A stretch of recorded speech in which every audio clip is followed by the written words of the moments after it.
First things first, start by firing up your grill. Crank it to high and leave the lid shut for about 10 to 15 minutes. Once it's piping hot, dial it down to a medium heat.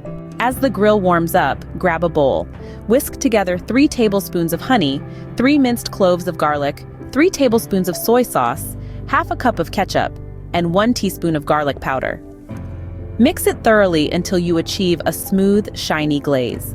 Now, we move on to prepare the pork chops. Infuse them with a teaspoon of kosher salt and half a teaspoon of black pepper on both sides. It's crucial to rub in the seasoning. Proceed by applying the honey garlic glaze on the pork chops. Utilize the tongs to gently position them on the grill.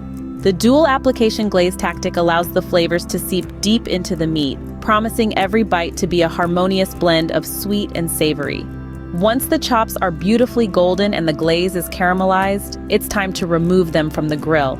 Serve these succulent chops alongside fluffy rice and crisp vegetables for a well-rounded meal. Please let me know in the comments below how this recipe turned out for you. As always, the recipe is in the description. Don't forget to subscribe and help Magnolia Moon reach 1,000 subscribers.